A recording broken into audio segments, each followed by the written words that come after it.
अस्सलाम वालेकुम। आप लोगों की बेहद फरमाइश पे आज मैं अपनी रमज़ान की तैयारी आप लोगों के साथ शेयर करूंगी। रमज़ान से पहले फ्रीज़र में चीज़ें स्टोर करने के अलावा भी और बहुत से काम किए जाते हैं, जैसा कि घर की सफाई करना, ग्रोसरी करना और फिर बाद में ईद के कपड़े भी डिसाइड करना। तो मैं कैसे इन तमाम चीज़ों को मैनेज करती हूँ, उसमें से कुछ मैं आप लोगों के साथ शेयर करूँगी।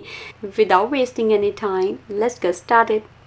बिस्मिल्लाहिर्रहमानिर्रहीम। रमज़ान की तैयारी हमने 2-3 हफ़्ते पहले ही स्टार्ट कर दी थी। गोश्त, चिकन, सब्जियां, रोल पट्टी, इस तरह की चीज़ें ला के मैंने स्टोर कर ली थी, या फिर लॉन्ड्री डिटर्जेंट, इस तरह की जो भी घर की आम तौर पे मंथली बेसिस पे जो चीज़ें लाई जाती हैं वो सब मैंने ला के एक्स्ट्रा रख दी थी। और कुछ लेफ़्ट ओवर था वो आज अल्हम्दुलिल्लाह कंप्लीट हो गया। आप इसे रमज़ान की तैयारी कह लें या फिर मंथली जो ग्रोसरी होती है वो कह लें। कुछ चीज़ें मेरी रह गई थी वो आज मैं लेकर आई हूँ। इनमें से मोस्टली जो है वो रमज़ान से रिलेटेड चीज़ें थी। तो कुछ यहाँ पे लेमन हैं, प्याज हैं, डिफरेंट किस्म के प्याज हैं, कॉर्न स्टार्च मतलब कि कॉर्न फ्लावर है, बहुत ज़्यादा यूज़ होने वाला है रमज़ान में। और यहाँ पे चेडर चीज़ है और मोज़रेला चीज़ है, कुछ स्ट्रिंग चीज़ें बच्चों के लिए। तो इस तरह की बस चीज़ें हैं। लहसुन मैं लेकर आई थी। आप में से बहुत से लोग पूछे थे कि आप लहसुन अदरक का पेस्ट कैसे बनाती हैं, तो इंशाल्लाह मैं जल्दी आपके साथ शेयर करूँगी। कुछ एग्स हैं, टमाटर हैं। सबसे मेन इम्पॉर्टेंट जो चीज़ है ना वो रमज़ान के लिए देसी घी बनाना। हमारे घर पे नॉर्मल रूटीन में देसी घी या फिर ज़ैतून का तेल इस्तेमाल किया जाता है। पहले तो हम कम्प्लीटली सिर्फ़ और सिर्फ देसी घी का ही यूज़ करते थे और ज़ैतून का तेल ड्रेसिंग के लिए यूज़ किया जाता था। लेकिन पिछले 2-3 सालों से मैंने ज़ैतून का तेल ज़्यादा इस्तेमाल करना शुरू कर दिया है और देसी घी कम। वेजिटेबल ऑयल और कैनोला ऑयल जो है ना वो बहुत कम यूज़ होता है हमारे घर में, सिर्फ फ्राई करने वाली चीज़ों में। और ये विप्ड क्रीम है, इस तरह बॉटल्स में आती है, तो बहुत आसान रहता है बच्चों के लिए। पैनकेक के लिए बहुत ज़बरदस्त है। उसके अलावा फ्रूट्स के ऊपर बच्चों को मैं डाल के दे देती हूँ, जैसा कि आजकल स्ट्रॉबेरी का सीज़न है तो स्ट्रॉबेरी के साथ तो बहुत मज़े का लगता है। या फिर उसके ऊपर चॉकलेट सिरप जो हर्शीज़ का हम लोग यूज़ करते हैं वो इसके ऊपर डाल के खाओ तो बड़ा मज़ा आता है। यहाँ पे कुछ मैक्सिकन क्रैकर्स हैं या चिप्स जो भी आप लोग इसे कहती हैं, जो कि साथ साथ बच्चों ने खाने शुरू कर दिए हैं। घर पे सबके ही फेवरेट हैं। तो मक्खन जो है ना, यहाँ अमेरिका में एक बॉक्स में 4 स्टिक्स होती हैं। मेरे पास 5 पैक हैं, मतलब कि एक बॉक्स के अंदर 4 पाउंड है। तो टोटल मेरे पास तकरीबन 10 किलो के करीब जो है वो मक्खन है, जिसमें से एक पैक मैं रख लूँगी यूज़ करने के लिए, पराठे या फिर स्नैक्स वगैरह में यूज़ होती हैं। तो 4 पैकेट्स मैं यूज़ करूँगी, जो कि तकरीबन 8 किलो मक्खन बनता है। तो 8 किलो मक्खन से हम लोग घी निकालेंगे, स्टिक्स जो हैं इसको अनरैप करेंगे और जो इसका बॉक्स है ना फिर इसको हम लोग फोल्ड करेंगे ओपन करके, क्योंकि फिर ट्रैश बिन में जब जाएगा तो ज़्यादा जगह नहीं लेगा।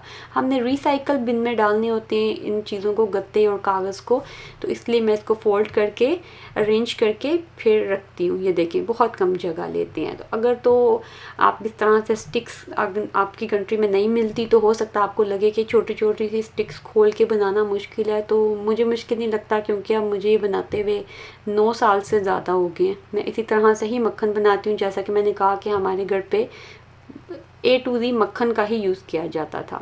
तो साथ साथ जो घर पे लंच का टाइम है तो साथ ही मैं गोश्त बना रही हूँ। मुझे पता था मुझे चूल्हा यूज़ करना है, तो मैंने प्रेशर कुकर में गोश्त की बुनाई स्टार्ट कर दी है, प्रेशर कुकर में पका लिया।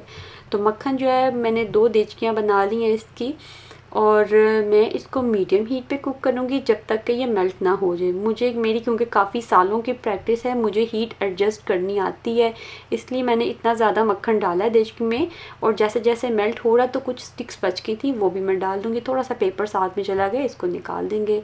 अगर आप लोग फ़र्स्ट टाइम मक्खन निकालें और मेरे इस तरीके को फॉलो करें तो आपने कभी भी इतना ज़्यादा मक्खन देचकी में नहीं डालना है, क्योंकि जब ये मेल्ट होगा तो उसके ऊपर जाग बनेगी और ये बाहर भी गिर सकता है। तो देखा यहाँ पे जब हमने तरीके से इसको फोल्ड किया तो कितनी कम जगह ली है।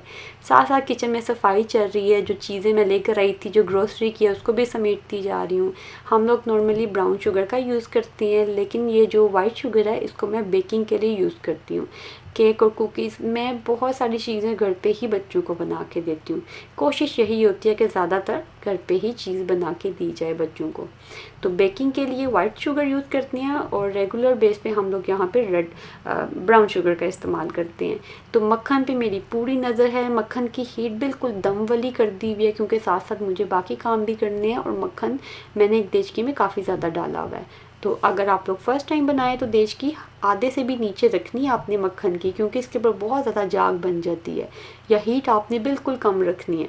तो टमाटर के 4-5 बॉक्सेस लेकर आई थी, क्योंकि मैं चिकन कढ़ाई में टमाटरों का इस्तेमाल थोड़ा ज़्यादा करती हूँ, मुझे बहुत पसंद है, इसलिए टमाटर मैं ज़्यादा लेकर आती हूँ। 2 बॉक्सेस वॉश करूँगी फ्रिज में जगह के हिसाब से।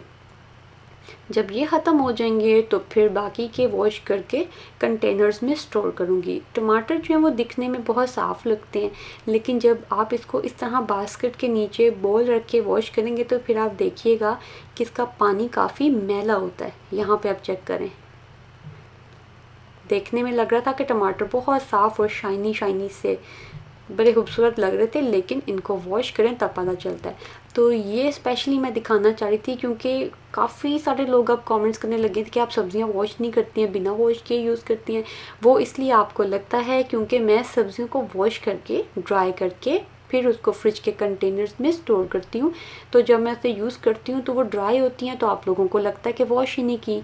तो अगर तो मेरे पास टाइम ना हो तो मैं इस तरह सब्ज़ियाँ जितनी भी हैं उनको स्पिनर में डाल के उसको स्पिन करती हूँ ताकि वो ड्राई हो जाएं, नहीं तो किचन टॉवल के साथ ड्राई करके फिर मैं उसको कंटेनर्स में स्टोर करती हूँ। वैसे तो टमाटरों को बहुत अच्छी तरह से ड्राई करने की ज़रूरत नहीं है, वॉश करके थोड़ी देर रख दें और कंटेनर्स में स्टोर किया जा सकता है। क्यों? क्योंकि टमाटर को एयर टाइट करके नहीं रखना हमने, टमाटरों को हवा की ज़रूरत होती है। जितने भी बॉक्स में आएंगे इस तरह के कंटेनर्स होते हैं, तो मैं तमाम सब्ज़ियाँ इसी तरह से ही डाल के रखती हूँ फ्रिज में। साइड से मैं खोल दूँगी एयर फ्लो के लिए, क्योंकि टमाटरों को हवा की ज़रूरत होती है। एयर टाइट नहीं करना, अदरवाइज़ टमाटर जो हैं वो ख़राब हो सकते हैं। तमाम जितनी भी इंफॉर्मेशन है वो बॉक्स के ऊपर लिखी होती है और नीचे ये ट्रे आता है, ताकि अगर इसमें से पानी जो रिलीज़ हो वो नीचे ट्रे में जाए। इसी तरह से ही लीमू और यहाँ पे छोटी वाली शिमला मिर्च है मेरे पास, स्वीट पेपर बोलते हैं इसको। कंटेनर्स में जो पुरानी पहले की सब्ज़ियाँ पड़ी हुई थी वो मैंने निकाल ली हैं, जो मैं नई लेकर आई हूँ वो मैं इसमें रख के उसको स्टोर करूँगी। तो सेम इसी तरह लेमन को भी साइड से मैं खोल दूँगी ताकि इसको हवा लगती रहे। अदरवाइज़ हमने वॉश किया, इसमें पानी है, अगर बिल्कुल एयर टाइट कर देंगे ना तो गल जाएंगे, ख़राब हो जाएंगे। इस तरह से रखेंगे तो महीने से भी ज़्यादा पड़े रहे फ्रिज में, कभी ख़राब नहीं हुए। धनिए को भी अच्छी तरह से वॉश करेंगे। 2-3 दफ़ा मैं ऑलरेडी इसको वॉश कर चुकी हूँ, लेकिन ये आप चेक करें अभी भी इसके अंदर कितनी ज़्यादा मिट्टी है। दिखने में इतना साफ़ सुथरा धनिया होता है, लेकिन मिट्टी उसके अंदर निकलती है। तो धनिए को भी मैं वॉश करके उसको ड्राई करके फिर स्टोर करती हूँ। कोशिश में मेरी यही होती है कि धनिए को तरीके से वॉश करूँ ताकि उसकी गट्ठी की जो शेप है ना, वो बंच जो होता है जिस शेप में, तो वो ख़राब ना हो। लेकिन ये बहुत ही ज़्यादा धनिया गंदा था, इसको मुझे काफ़ी दफ़ा धोना पड़ा। धोने के बाद किचन टॉवल के ऊपर मैं इसको रखूँगी और हल्का सा प्रेस करूँगी, बहुत ज़्यादा प्रेस नहीं करना, ऐसा ना हो कि उसके जो लीव्स हैं वो ख़राब हो जाएं। हल्का सा मैं उसको प्रेस करके ड्राई कर लूँगी बहुत नरम हाथों से। और इसको भी इसी तरह फ्रिज के कंटेनर्स में, अच्छा इस तरह के कंटेनर्स होना ज़रूरी नहीं है, आप लोग कोई भी प्लास्टिक का डब्बा यूज़ कर सकते हैं जिसमें एयर फ्लो हो। प्लास्टिक के बहुत से कहते हैं बॉक्सेस मैंने देखे हैं जिसके ऊपर बटन लगा होता है एयर फ्लो का, तो आप वो यूज़ कर सकते हैं। धनिया मेरी कोशिश होती है कि इसकी गट्टी की शेप ख़राब ना हो, यहाँ पे कुछ ख़राब हो गया, मैं इसको अरेंज कर रही हूँ, फिर यूज़ करते टाइम ना बहुत आसानी हो जाती है, बस निकाला और यूज़ कर लिया। तो धनिया कम से कम 2 हफ्ते इसको कुछ भी नहीं होने वाला, दरमियान में आपने चेक करते रहना है। अगर कोई पत्ता इसका येलो हो गया तो वो आपने निकाल देना है, ठीक है, क्योंकि पानी लगता है तो तभी धनिया ख़राब होता है। साइड से हम लोगों ने थोड़ा सा खोल दिया है, उसको क्रॉसिंग होती रहेगी हवा की, तो आपका बिल्कुल ठीक रहेगा। इस तरह से ही मैं बाकी तमाम सब्ज़ियाँ डालूँगी और इसको फ्रिज में स्टोर कर दूँगी। 1 दिन की मेहनत होती है, बाकी पूरा महीना आपका सुकून से गुजरता है। धनिया और पुदीना मैं काफ़ी ज़्यादा मिकदार में लेकर आई हूँ, लेकिन बाकी मैंने यूज़ करना है, चटनी बना के फ्रीज़ करनी है, जो कि मैंने रेसिपी शेयर की थी, green chutney by cooking with passion. आप सर्च करें तो आपको पता चलेगा। वो रमज़ान में या फिर डेली बेसिस पे बहुत काम आती है। यहाँ पे ऑलमोस्ट घी जो है बिल्कुल रेडी हो गया, पहचान ये है कि ये क्लियर होना स्टार्ट हो गया। जो क्रीम है इसके अंदर हमें उसका पानी ड्राई करना है। आप चेक करें अभी इसके अंदर पानी है, तो अभी हम इसको और पकाएंगे। जब घी जो है मक्खन क्लियर होना स्टार्ट हो जाए फिर आपने उसके पास ही रहना है। तो ये पहचान आप चेक करें, इसमें अभी मलाई में पानी है। जैसे ही इसका पानी ड्राई होगा ये दाने दाने की शक्ल में हो जाएगी, तो फिर आपने इसका चूल्हा बंद कर देना है।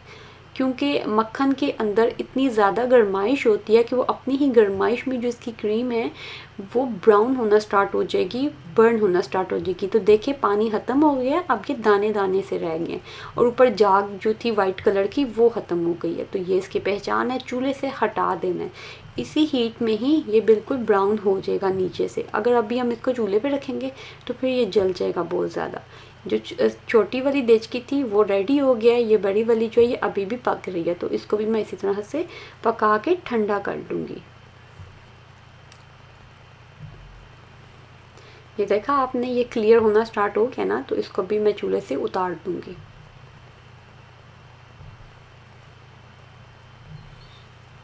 बहुत आसानी रहती है इस तरह से, अगर एक ही दफ़ा घी बना के रख लें। अगर घी में थोड़ा सा भी पानी रह जाए उसकी क्रीम का तो फिर घी ख़राब हो सकता है। जिस तरीके से मैंने बनाया है इसमें कोई भी पानी नहीं है, इसलिए ये 6 महीने तक भी पड़ा रहे तो इसकी बिल्कुल भी इसको कोई फ़र्क नहीं आने वाला, ये ऐसे ही रहेगा।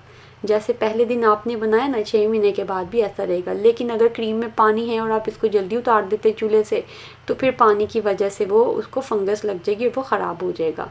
तो अगर तो घी में पानी रह जाए, क्रीम में पानी हो, तो आपने ऊपर ऊपर से घी उतार लेना है और नीचे जो वाइट कलर की क्रीम हो उसको आपने नहीं डालना, उसको आपने दोबारा से पका के थिक कर लेना इतना कि वो थोड़ा सा ब्राउन शक्ल में आ जाए और उसको अलहदा से यूज़ कर लें। ये देखें, इसको आप आटे में डाल के इसका आटा गूंद लें या जैसे भी आप यूज़ करना चाहते हैं आप इसको कर सकते हैं, इसको ज़ाया मत कीजिएगा। तो यहाँ पे घी जो है वो ऑलमोस्ट जो है ठंडा हो गया था, अभी जम जाएगा क्योंकि यहाँ पे थोड़ी सी अभी सर्दी है। इसको कवर करके मैं रख दूँगी, सुकून से मेरे जो है ना रमज़ान गुजर जाएगा। तो अब यहाँ पे मेरा दिन ख़त्म हो गया, मैं बहुत ज़्यादा टायर्ड थी क्योंकि इसके अलावा और भी बहुत से काम थे घर पे करने वाले, कुकिंग और किचन के अलावा भी और काम होते हैं। तो मैं सोने से पहले यहाँ पे 4 कप मैंने वाइट काबुली चने भिगो के रखने थे। पानी डाला है, 1 चाय का चम्मच बेकिंग सोडा डाला है। अगर रात भर भिगो रहे हैं तो बेकिंग सोडा ऑप्शनल होता है, लेकिन मैं इसलिए डाल रही हूँ ताकि नेक्स्ट डे कुकिंग में ज़्यादा टाइम ना लगे, फिर जल्दी कुक हो जाएंगे। तो बेकिंग सोडा बेशक आप अवॉइड कर सकते हैं, आप ना डालना चाहें तो ना डालें। चने की दाल है, मैं आधा किलो चने की दाल अंदाजे के मुताबिक निकालूंगी क्योंकि 1 कप 200 ग्राम का होता है, तो मैंने 2.5 कप चने की दाल ले ली है।